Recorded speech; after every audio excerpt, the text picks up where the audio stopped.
Audio কথনে সবাইকে স্বাগত জানাচ্ছি। আমরা শুরু করেছিলাম সমরেশ মজুমদারের লেখা উপন্যাস হায় সজনী। উপন্যাসটির প্রথম ২টি পর্ব আমি আগেই আপলোড করেছি। ডেসক্রিপশন বক্সে সেই পর্ব দুটির লিংক দিয়ে দিচ্ছি। আজকে আমি পড়ব উপন্যাসটির ৩য় পর্ব।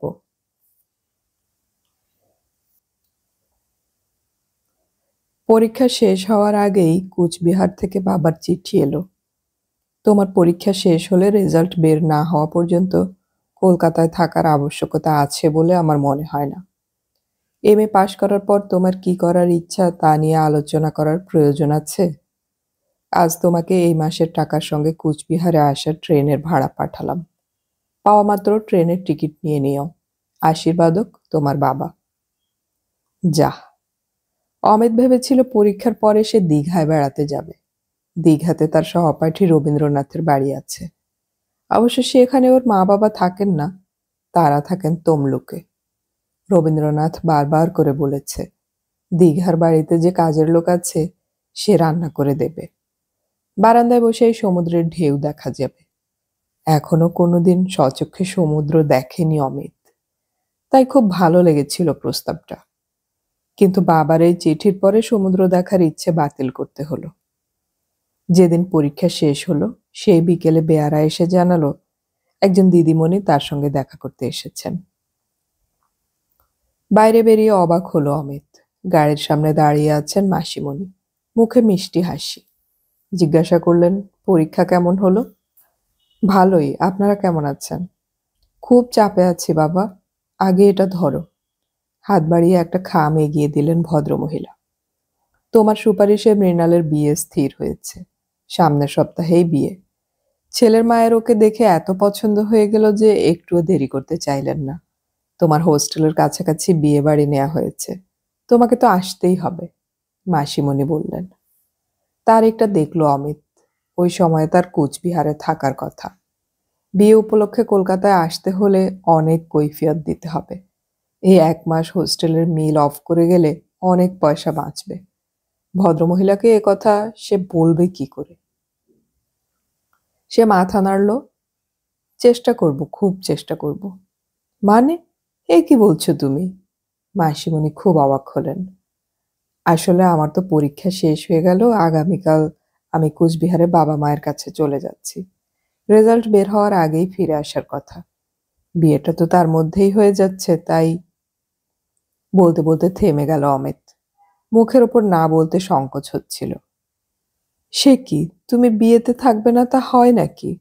তোমার জন্যই তো এমন পাত্র মৃণালের জন্য পেয়েছি, বিমর্ষ মুখে বললেন মাসিমণি। আমি চেষ্টা করব, খুব চেষ্টা করব। অনেক অনুরোধ করে ভদ্রমহিলা চলে যাওয়ার পর অমিতের মনে হলো শাপে বর হয়েছে। বাবার চিঠিটা পেয়ে তার মন খারাপ হয়েছিল দীঘায় না যেতে পারার জন্যে। এখন মনে হচ্ছে কলকাতায় থাকলে মৃণালের বিয়েতে না যাওয়ার কি কারণ দেখাতো। কিন্তু এটাও সত্যি, যেতে তার ইচ্ছে করছে না। কিন্তু পরের দিন সকালে যে তার জন্য এত বড় চমক অপেক্ষা করছিল তা অমিতের কল্পনাতেই আসেনি। সকালের চা খাওয়ার পর জিনিসপত্র গুছাচ্ছিল অমিত। তার ট্রেন দুপুরে। হোস্টেলের কাজের লোক এসে জানিয়ে গেল তার ফোন এসেছে। সে যে কুচবিহারে যাচ্ছে তা কয়েকজন সহপাঠী জানে। তাদের কেউ হয়তো ফোন করেছে ভেবে অমিত দ্রুত ঘর থেকে বেরিয়ে অফিস ঘরে এসে টেবিলের ওপর শোয়ানো রিসিভার তুলে নিয়ে বলল, হ্যালো, কে বলছেন? আপনি কি অমিত? একটি মেয়েলি গলা ভেসে এলো। হ্যাঁ, আমি অমিত। ও, নিজেকে আপনি কি ভাবেন? খুব বড় মনের মানুষ? দাতাকর্ণ? ভদ্রমহিলার গলায় বিদ্রুপ স্পষ্ট। চোখ বড় হয়ে গেল অমিতের। বলল, আপনি কে বলছেন আমি বুঝতে পারছি না। বুঝতে গেলে যে মগজ মাথায় থাকা দরকার তা আপনার নেই। আপনাকে ফোন করছি একটা প্রশ্ন করতে, জবাব দিন। আমার সর্বনাশ না করা পর্যন্ত আপনার ঘুম হচ্ছিল না কেন? আপনি কে আমি সত্যিই বুঝতে পারছি না। আপনার সর্বনাশ কেন করব? আমার কতটুকু ক্ষমতা? আপনি ভুল করছেন। সে কি? আমার মাসিমা আপনাকে আমার জন্য পাত্র খোঁজার কথা বললে আপনি সেই দায়িত্ব নেননি? সত্যি কথা বলুন। ও, হকচকিয়ে গেল অমিত। আপনি? To be or not to be, এই ন্যাকামি আপনি করেননি? মানে? কথা খুঁজে পেল না অমিত। আমি পার্কে গিয়ে কি করছি, কাদের সঙ্গে বসে সিগারেট খাচ্ছি, তাতে আপনার কি? কি লাভ হলো আপনার? আমি কোনো কিছুর জন্য ওকে বলিনি। তাহলে আমাকে ফলো করে পার্কে গিয়েছিলেন কেন? কি জবাব দেবে ভেবে পেল না অমিত। চুপ করে থাকলে চলবে না, জবাব দিন। বিশ্বাস করুন, আমি আপনার ক্ষতি হোক এমন কিছু কখনোই করতে চাইনি। পরিষ্কার গলায় বলার চেষ্টা করল অমিত। ১০০ বার করেছেন। আপনি একজন মানুষ যার কোনো মেরুদণ্ড নেই। শুনলাম বিয়েতে আসবেন না বলে কলকাতা থেকে পালিয়ে যাচ্ছেন। কেন? আসুন, বিয়ের নেমন্তন্ন পেট ভরে খেয়ে যান।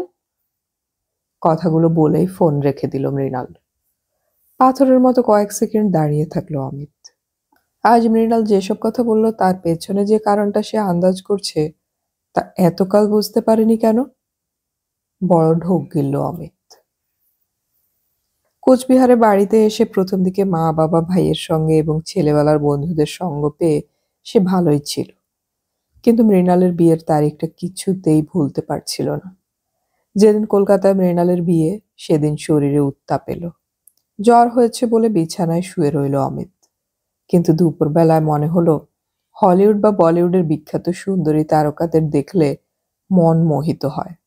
খুব কম তরুণ তাদের কাছে পৌঁছানোর জন্য পাগল হয়, কিন্তু বেশিরভাগ মানুষ একটু বয়স হলে সেই উন্মাদনা কাটিয়ে ওঠে। ব্যাপারটা নিয়ে ওই রকম ভাবা যে হাস্যকর তা বুঝতে আর অসুবিধে হয় না। মৃণালের পরিবার, তাদের অর্থনৈতিক অবস্থান তাদের থেকে এতটাই উপরে যে তুলনা করাই চলে না। আজ মৃণালের বিয়ে হয়ে যাবে, আজ তার ১ পয়সা রোজগার করার ক্ষমতা নেই। এমএ পাশ করে যখন সে কাজকর্ম করবে, নিজের পায়ে দাঁড়াবে, তখন হয়তো মৃণালের বিবাহিত জীবনে সন্তান এসে যাবে। সে কখনোই মৃণালের সঙ্গে এক প্ল্যাটফর্মে আসবে না। তাই মৃণালের নতুন জীবনে যাওয়ার দিনে মন খারাপ করে কি লাভ? রাত যখন বাড়ল তখন কিনুগুয়ালার লাইনগুলো মনে এলো অমিতের। মেয়েটা তো রক্ষে পেলে, আমি তথৈবচ। রেজাল্ট বের হওয়ার আগেই চাকরির ইন্টারভিউ লেটারটা কোচবিহারের বাড়িতে চলে এলো।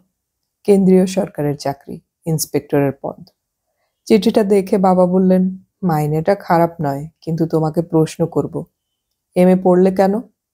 মানে? হকচকিয়ে গেল অমিত। এই চাকরি পাওয়ার যোগ্যতা অন্তত বিএ পাস। তাহলে আরো ২ বছর পড়াশোনা করে এমএ দেওয়ার কি দরকার ছিল? উত্তর দাও। বাবার মুখের দিকে তাকিয়ে উত্তর খুঁজে পেল না অমিত। উত্তর তোমার জানা নেই। ঠিক আছে, কলকাতায় যাও, ইন্টারভিউ দাও, কিন্তু যদি চাকরিটা পাও তাহলে তোমাকে ঋণ শোধ করতে হবে। ঋণ শোধ? মানে? হকচকিয়ে গেল অমিত। এই সরকারি চাকরিটার জন্য ২ বছর এমএ পড়ার দরকার ছিল না। তার মানে আমি ২ বছর ধরে তোমার পেছনে অর্থের অপব্যয় করেছি।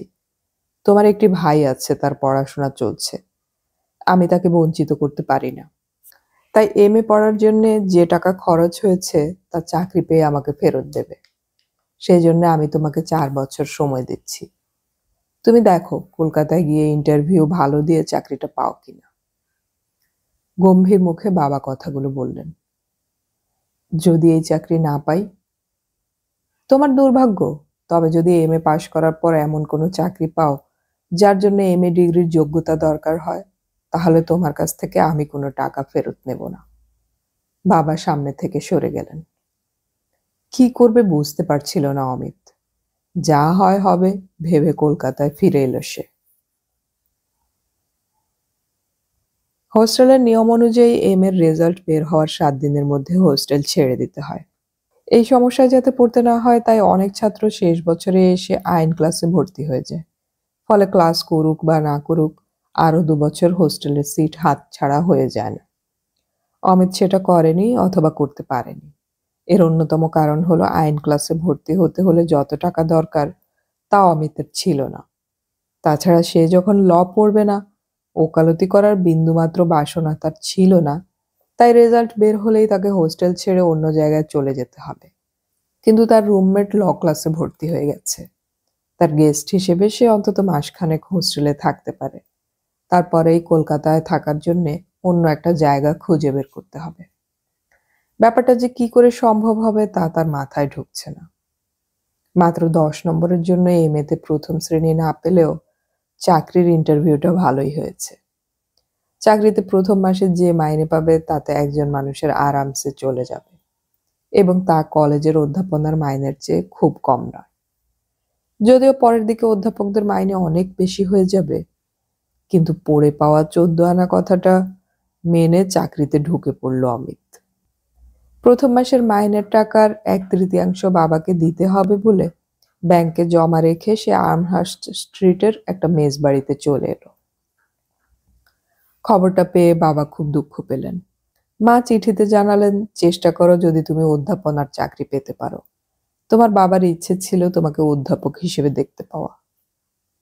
এই চিঠির পর অমিতের ধ্যান জ্ঞান হলো কলেজের চাকরিতে লেকচারার পদের জন্য আবেদন করা। বিশ্ববিদ্যালয়ের এক অধ্যাপক পরামর্শ দিলেন, যদি মফস্বলে গিয়ে কলেজের চাকরিতে তার আপত্তি না থাকে তাহলে তিনি চেষ্টা করতে পারেন। কলকাতা ছেড়ে বাইরে যাওয়ার ইচ্ছে অমিতের মোটেই ছিল না, কিন্তু এখন তার মনে হলো সুযোগ পেলে যাওয়াই উচিত। বর্ধমানের একটি কলেজে তার লেকচারারের চাকরি হয়ে গেল বিশ্ববিদ্যালয়ের অধ্যাপকের সুপারিশে। চাকরি পেয়েই বাবাকে চিঠি লিখে জানালে তিনি একটি ছোট্ট চিঠি লিখলেন, খবরটি বোধহয় আমার আয়ু বাড়িয়ে দিল। ভালো অধ্যাপক হও, ভালো মানুষ হও। যেদিন কলকাতা ছেড়ে চলে যাবে তার আগের দিন সকালে তার মনে সেই বেদনাটা ফিরে এলো যা মৃণালের বিয়ের দিন তাকে পীড়িত করেছিল। সেসব এখন ইতিহাস হয়ে গেছে অমিতের মনে হলো, কিন্তু কলকাতা ছেড়ে চলে যাওয়ার আগে মৃণালের মাসিমণির সঙ্গে দেখা করার খুব ইচ্ছে হলো তার। ফোন করতে পারত, কিন্তু সেটা না করেই সে বিকেলে সোজা ভদ্রমহিলার বাড়িতে চলে গেল। সে কাজের মেয়েটি তাকে দেখে চিৎকার করতে করতে ভিতরে দৌড়ে গেল। একটু বাদে মাসিমণি ভেতরের দরজায় এসে দাঁড়ালে অমিত তাকে 2 হাত বুকের ওপর এক করে নমস্কার জানালো। বাবা! মাসিমণি চোখ বড় করলেন। একদিনে মনে পড়লো মাসিমাকে? কুচবিহারে ছিলাম এতদিন, তারপর রেজাল্ট বের হলো। তাই? ভদ্রমহিলা হাসলেন। কেমন রেজাল্ট হলো? একটুর জন্য ফার্স্ট ক্লাস হয়নি, মুখ নামালো অমিত। ইস! মাসিমণি মাথা নাড়লেন। হলে ভালো হতো, এই বা কম কি। এসো, বসো, আগে মিষ্টি মুখ করো। চেয়ারে বসে অমিত বলল, না না, মিষ্টি খাবো না। আপনারা সবাই ভালো আছেন তো? হ্যাঁ বাবা, মাথা নাড়লেন ভদ্রমহিলা। তুমি তো আসতে পারলে না বিয়েতে, সবাই খুব আনন্দ করেছে। 900 লোক নিমন্ত্রিত হয়ে এসেছিল। খুব আনন্দ করেছে সবাই, শুধু একজন ছাড়া। মানে, কে তিনি? আর বলো না, বিয়ের কোণের কথা বলছি। আমাদের যেন কারো বিয়ে হয়নি। আমরা কেউ বিয়ের পর বাপের বাড়ি ছেড়ে আসিনি। কেন, কি হয়েছিল? আষাঢ় মাসের আকাশ করে বসেছিল মুখটাকে। বাপের বাড়ি ছেড়ে যাওয়ার আগে সবারই কষ্ট হয়, আমারও হয়েছিল। তাই বলে ওরকম গোমড়া মুখে বসে থাকতে হবে? মাসিমণি বললেন। তারপর? তারপর আর কি, ওখানে গিয়ে কি করছে জানি না। দিরাগমনে বাপের বাড়িতে এসে আমাদের সঙ্গে একটাও কথা বলেনি জানো। এটাকে বাড়াবাড়ি বলবো না তো কি। সেই তো এখন বরের সঙ্গে উড়িষ্যার সমুদ্রের ধারে বেড়াতে গেলি, তার বেলা। হাসলেন ভদ্রমহিলা। বড় শ্বাস ফেলল অমিত। জিজ্ঞাসা করল, মেসোমশাই বাড়িতে নেই? আর বলো না, শুধু ট্যুর আর ট্যুর। অফিসের কাজে দিল্লি গিয়েছে। এই সময় টেলিফোনের রিং হচ্ছে বোঝা গেল। মাসিমণি, একটু বসো বাবা বলে ভেতরে চলে গেলেন। একটু পরেই তার তীব্র চিৎকার কানে আসায় উঠে দাঁড়ালো অমিত। দ্রুত পাশের ঘরে গিয়ে সে দেখতে পেল ভদ্রমহিলা হাউ হাউ করে কাঁদছেন। তার হাতে তখনও টেলিফোনের রিসিভার ধরা রয়েছে। কাঁদতে কাঁদতে তিনি বসে পড়লেন চেয়ারে। অমিত কয়েক পা এগিয়ে গিয়ে জিজ্ঞাসা করল, কি হয়েছে? কাঁদতে কাঁদতে মাসিমণি বললেন, কপাল পুড়ে গেল মেয়েটার। জামাই নেই, সমুদ্রে স্নান করতে গিয়ে তলিয়ে গিয়েছে। সে কি? চমকে উঠল অমিত। এখন কি হবে? ভদ্রমহিলা পাগলের মতো মাথা নাড়তে লাগলেন। এক নাগাড়ে কেঁদে চললেন। অমিত কি বলবে বুঝতে পারছিল না। এখন তার কি করা উচিত? ভদ্রমহিলা কান্না জড়ানো গলায় বলে চলেছেন, আমার জন্য মেয়েটা বিয়ে হতে না হতেই বিধবা হয়ে গেল। আমিই দায়ী। ও ভগবান! অমিত জিজ্ঞাসা করল, আপনাকে কে ফোন করেছিলেন?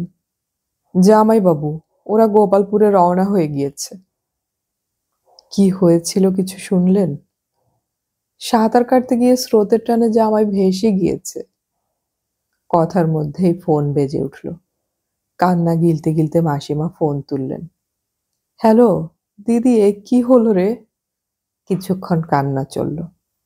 তারপর বললেন, তুই তুই জামাইবাবুর সঙ্গে গেলি না কেন? মেয়েটা ওখানে একা কি অবস্থায় আছে ভগবান জানেন। হ্যাঁ, কটায় ট্রেন? নিশ্চয়ই নিশ্চয়ই, আমিও যাব। ফোন রেখে উঠে দাঁড়ালেন মহিলা। তারপর অমিতের দিকে তাকিয়ে যেন তার সম্বিত ফিরল। অমিত, তুমি কি কখনো গোপালপুর অনসিতে গিয়েছ? না মাসিমা, কেন? দিদির বুকে ব্যথা হচ্ছে খবরটা শোনার পর, তাই জামাইবাবু ওকে গাড়িতে নিয়ে যাননি। কিন্তু মেয়েটা একা আছে বলে আমাদের কারো যাওয়া উচিত। তুমি আমাদের একটা উপকার করবে? নিশ্চয়ই, বলুন কি করতে হবে। আমি টাকা দিচ্ছি, শুনলাম রাত 9টার ট্রেন। যেমন করেই হোক ট্রেনের একটা টিকিট কিনে আনবে। নিশ্চয়ই। ভদ্রমহিলা উঠে আলমারি খুলে টাকা বের করে ফিরে এসে কিন্তু কিন্তু করে বললেন, তোমায় একটা কথা বলবো। বলুন। তোমার তো রেজাল্ট বেরিয়ে গেছে, এখন পড়াশোনার চাপ নেই। তুমি আমার সঙ্গে যাবে? আমি কখনো একা ট্রেনে কোথাও যাইনি। তুমি সঙ্গে থাকলে ভরসা পাই। ভদ্রমহিলা আবেদন করলেন। সঙ্গে যাব বলতে যাচ্ছিল অমিত।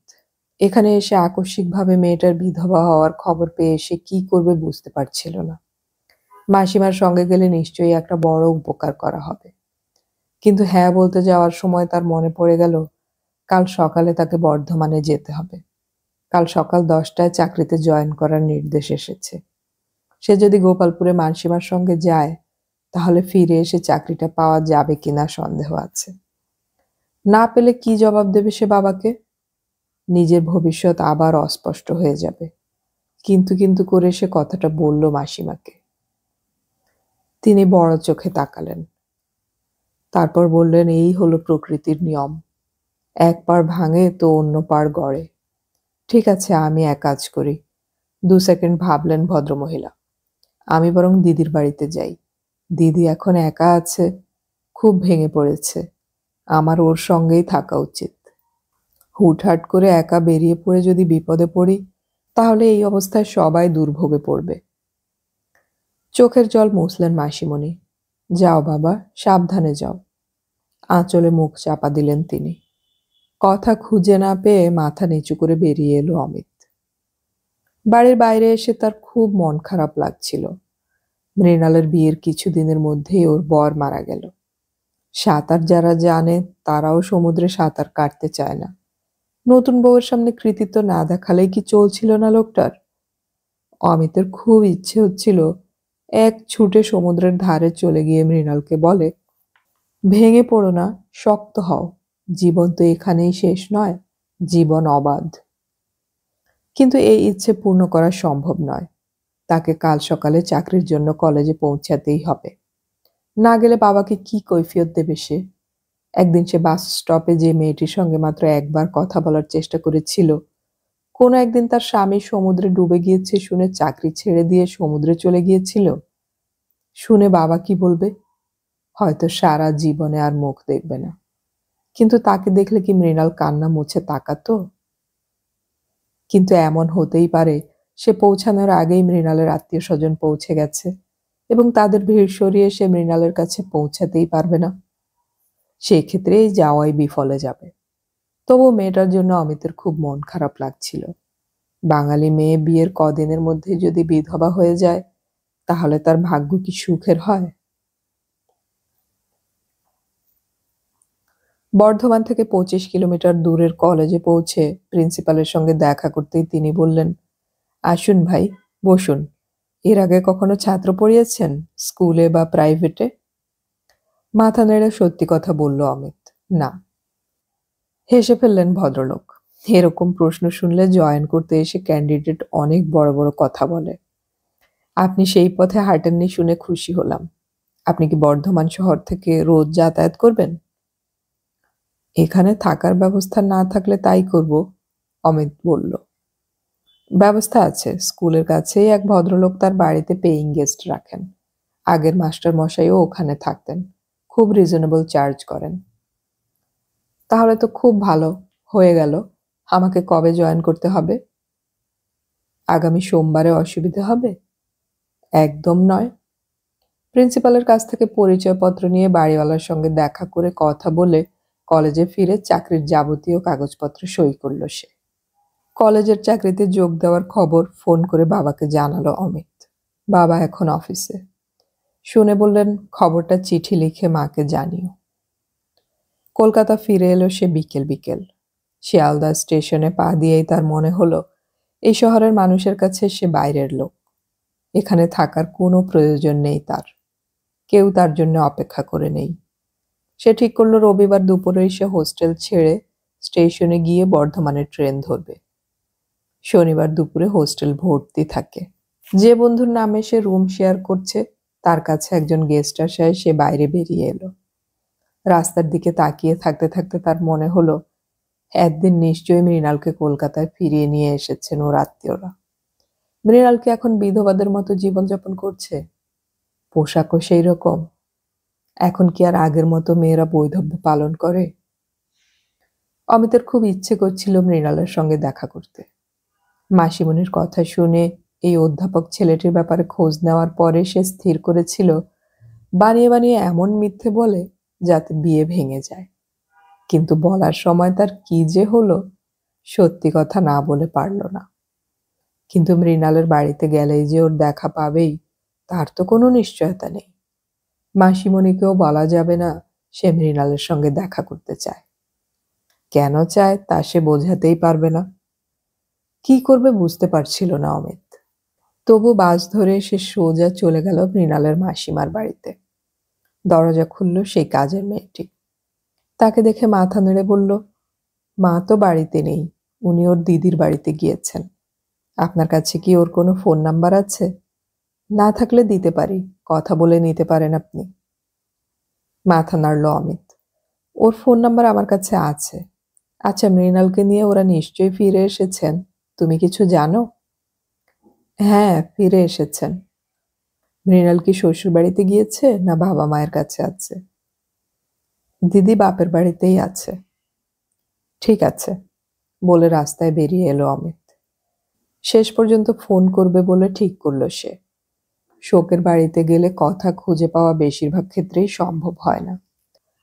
খানিকটা হাঁটার পর একটা দোকানের গায়ে এসটিডি লোকাল কলের বোর্ড ঝুলতে দেখে সে পকেট থেকে মানিব্যাগ বের করলো। তার মধ্যে একটা কাগজে মাসিমণির মোবাইল নাম্বার লেখা ছিল। সেই নাম্বার ডায়াল করলো অমিত। কয়েকবার রিং হতেই ভদ্রমহিলা কথা বললেন, হ্যালো, আমি অমিত বলছি। আপনার বাড়িতে গিয়ে শুনলাম আপনি এই বাড়িতে এসেছেন। অমিত খুব শান্ত গলায় কথাগুলো বলল। ও, তুমি কলকাতা থেকে তো চাকরি করতে চলে যাচ্ছ, তাই না? একটু অবাক হলো অমিত। ভদ্রমহিলা এর মধ্যেই কথাগুলো ভুলে গেলেন। সে বলল, হ্যাঁ। ঠিক আছে, যাও, ভালো থেকো বাবা, জীবনে সফল হও, রাখছি। ফোন রেখে দিলেন ভদ্রমহিলা। অমিত খুব অবাক হলো। এইরকম নির্লিপ্ত গলায় উনি কখনো কথা বলেননি। ছাত্র পড়ানোর চাকরিতে মজে গেলে খানিকটা নেশাগ্রস্ত হয়ে পড়েন অনেক তরুণ শিক্ষক। অমিতের অবস্থাও তাই হলো। বিভাগীয় প্রধান তাকে বলেছেন আধুনিক বাংলা সাহিত্য পড়াতে। বাংলা বিভাগের বেশিরভাগ শিক্ষকই বয়স্ক, 50 থেকে 60-এর মধ্যে তাদের বয়স। তারা চর্যাপদ ও বৈষ্ণব পদাবলী থেকে বঙ্কিমচন্দ্র পড়াতে বেশি স্বাচ্ছন্দ্য বোধ করেন।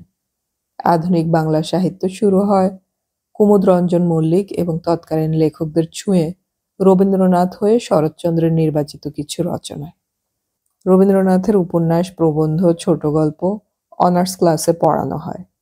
পাস ক্লাসে তার কয়েকটি বিখ্যাত কবিতা নির্বাচন করা হয়েছে। তা যাই হোক, রবীন্দ্রনাথ পড়াতে গিয়ে বেশিরভাগ দিনই সিলেবাসের বাইরে চলে যায় অমিত। তার বাচনভঙ্গি, ব্যবহার ছাত্রদের মুগ্ধ করেছে। একজন প্রবীণ অধ্যাপক প্রফেসরদের বসার ঘরে তার পাশে বসে বলেছিলেন, বুঝলে ভাই, এটা হলো ম্যারাথন রেসের মতন। আগেই যদি জোরে দৌড়াও তাহলে কয়েক বছরের মধ্যেই হাঁপিয়ে পড়বে।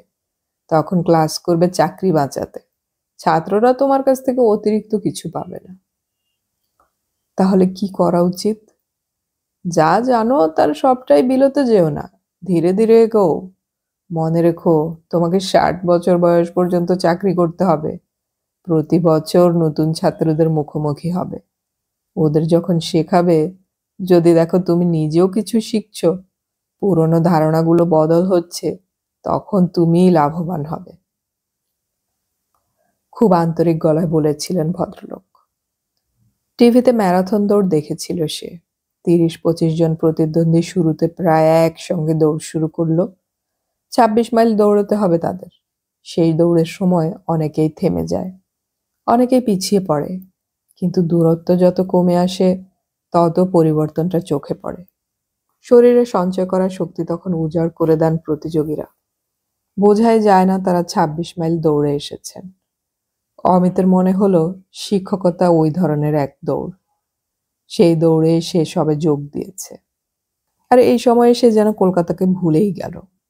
ছাত্রদের মনে বাংলা সাহিত্য সম্পর্কে পরিষ্কার ধারণা তৈরি করতে বদ্ধপরিকর হলো সে।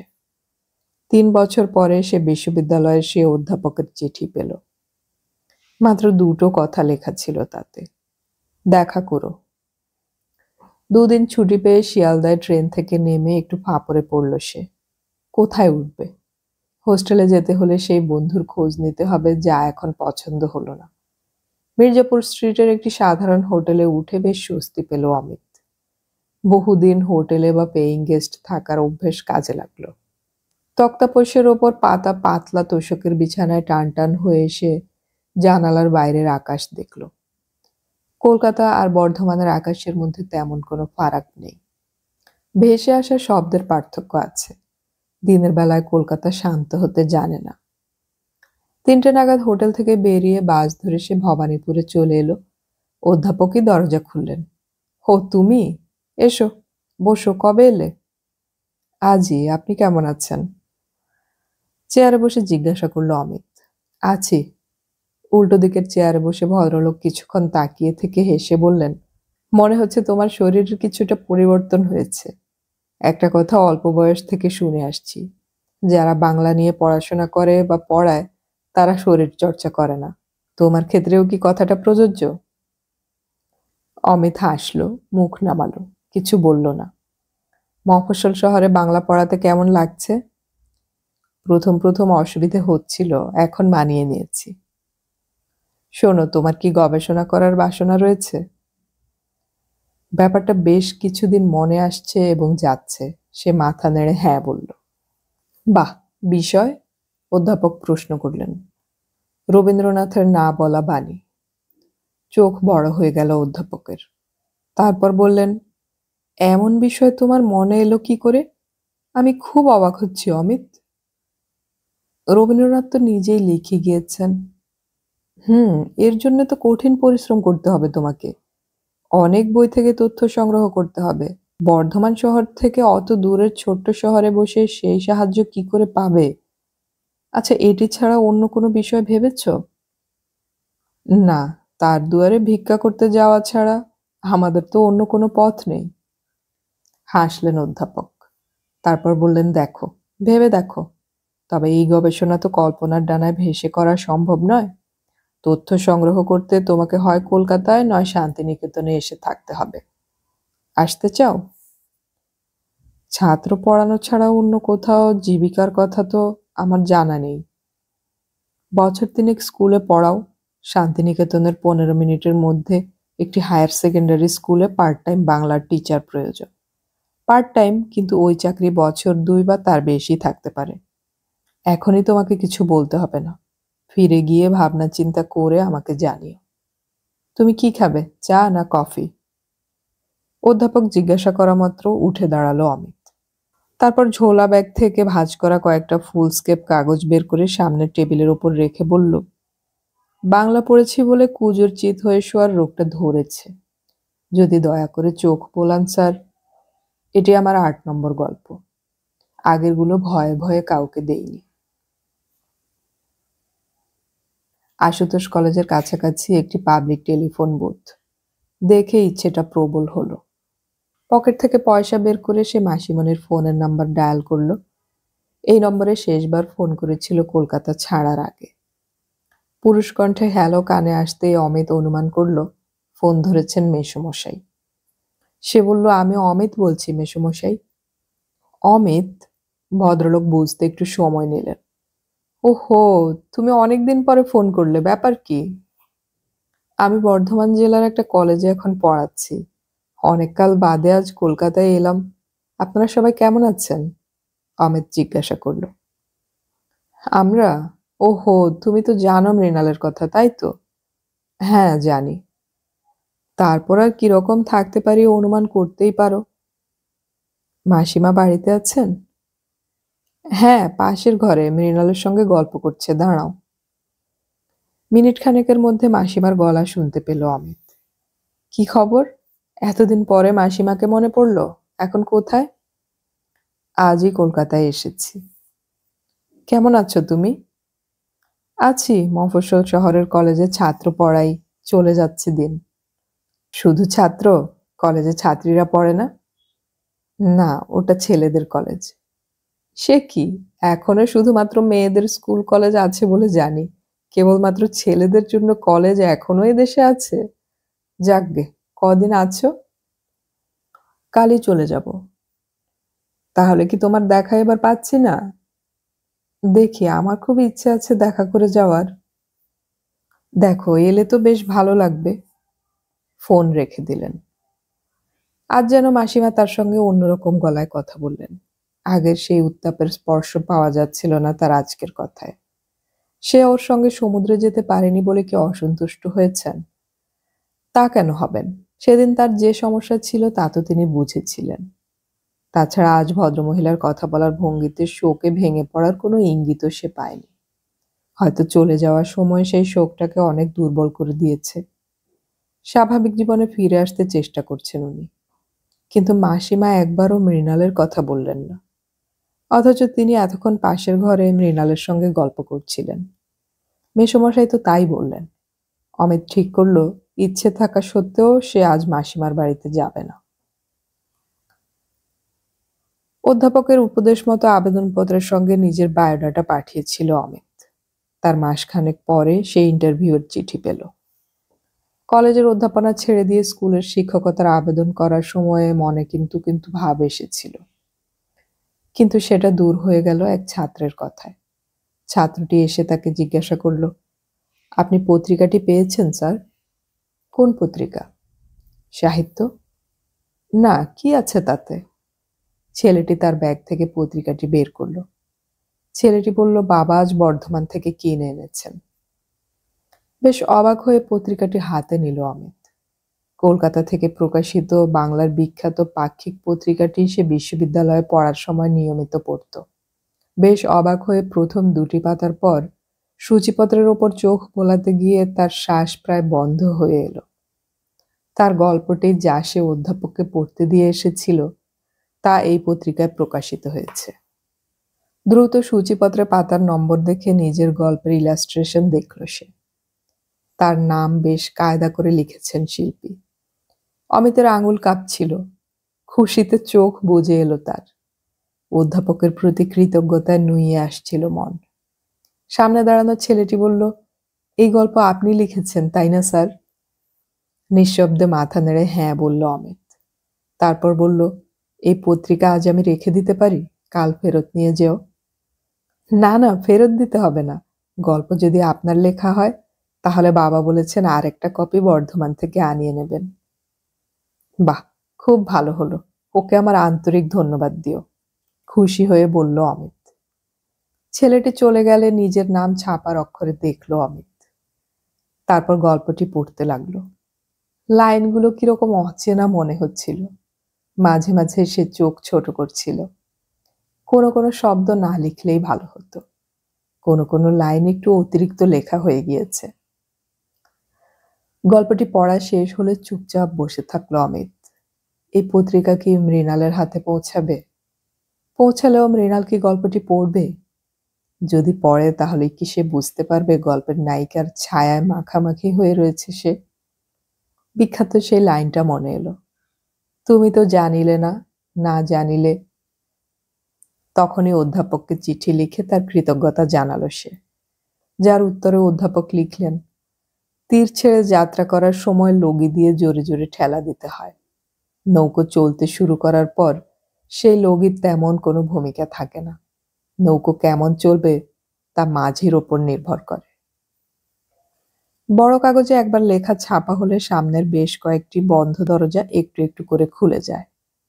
অমিত বর্ধমানের একটি ছোট শহরে থেকে গল্প পাঠানোর সময় সাহিত্য পত্রিকায় প্রকাশিত গল্পটির উল্লেখ করেছিল। নিজের প্রসঙ্গে সে কেন বলবে? তার গল্পই তো কথা বলবে। এই ভাবনায় আটকে থাকতে পারেনি সে। ফলে তার দ্বিতীয় গল্পটিও একটি সিনেমার সঙ্গে গল্প উপন্যাস মেশানো কাগজে শুধু ছাপাই হলো না, তারা একটি ছোট উপন্যাস পাঠাতে বলল। নিজের লেখার জন্য 400 টাকা সম্মানমূল্য পাবে তা কোনোদিন কল্পনাও করেনি সে। কলকাতার স্কুলে চাকরির ইন্টারভিউয়ের চিঠি আসার পর তার মনে হলো এই চাকরিটা তার হয়েই যাবে। সে শুধু ভালো নম্বর পেয়ে এমএ পাশ করেনি, তরুণ গল্পকার হিসেবে স্বীকৃতিও পেয়েছে। ইন্টারভিউয়ের চিঠি পেয়ে সে আবার সেই আগের হোটেলে উঠল। বিকেলে দেখা করতে গেল অধ্যাপকের সঙ্গে। ভেবেছিল এক বাক্স মিষ্টি নিয়ে যাবে, কিন্তু শেষ মুহূর্তে মনে হলো মিষ্টির বদলে স্যারকে বই দেওয়াই শোভন হবে। কাল সোমবার, কলেজ স্ট্রিট থেকে বই কিনে স্যারকে দিয়ে আসবে। কিন্তু স্যারের বাড়িতে গিয়ে খুব হতাশ হলো সে। জরুরি প্রয়োজনে স্যার কলকাতার বাইরে গিয়েছেন, ফিরবেন সামনের শুক্রবার। অর্থাৎ স্যারের সঙ্গে দেখা হওয়ার কোনো সুযোগ এবার নেই। সঙ্গে সঙ্গে সমস্ত আত্মবিশ্বাস যেন দুলতে শুরু করলো। স্যার কলকাতায় নেই, অথচ কাল তার ইন্টারভিউ। এর ব্যবস্থা স্যারই করে দিয়েছেন। তার অনুপস্থিতি কি অন্যরকম ইঙ্গিত দিচ্ছে? হয়তো স্যার জানতে পেরেছেন এই চাকরির জন্য অন্য প্রার্থী ঠিক হয়ে গেছে, তাই তিনি অমিতের মুখোমুখি হতে চান না। নানান ভাবনা মাথায় নিয়ে সে হোটেলে ফিরে এসেছিল। রাতের খাওয়ার পরেও ঘুম আসছিল না। আর তখনই তার মনে পড়ল, কলকাতায় এসে নিজের চাকরির চিন্তায় এতটাই আটকে ছিল যে মৃণালের কথা মনেই আসেনি। মৃণাল কি আবার কলেজে যাচ্ছে? তাহলে তো ওর এবার বিয়ে পরীক্ষা দেবার কথা। কেমন আছে সে? মাসিমা কেমন আছেন? ঘড়ি দেখল অমিত, রাত 10টা। এই সময় কারো বাড়িতে ফোন করা অনুচিত। জরুরি প্রয়োজন ছাড়া ফোন করলে মানুষ বিরক্ত হবেই। তবু কিন্তু কিন্তু করে সে হোটেলের ম্যানেজারের ঘরে চলে গেল। এসে বলল, ফোন করতে চাই। হাত বাড়িয়ে যন্ত্রটা দেখিয়ে দিলেন ভদ্রলোক। রিসিভার তুলে একটু আগে দেখে আসা নাম্বার ডায়াল করলো অমিত। রিং হচ্ছে। কে তুলবে ওদিকের রিসিভার?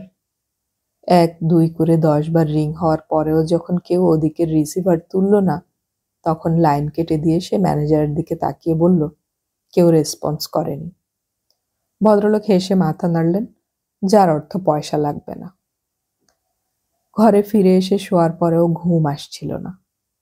মাসিমা বা মেসোমশাই কি বাড়িতে নেই? তাই হবে। মৃণালের যদি নিজস্ব ফোন থাকতো তাহলে সে সাহস করে জিজ্ঞাসা করত, কেমন আছো? বুক থেকে চাপ যেন ঈষৎ কমল। মনে মনে কত কথাই না বলা যায়।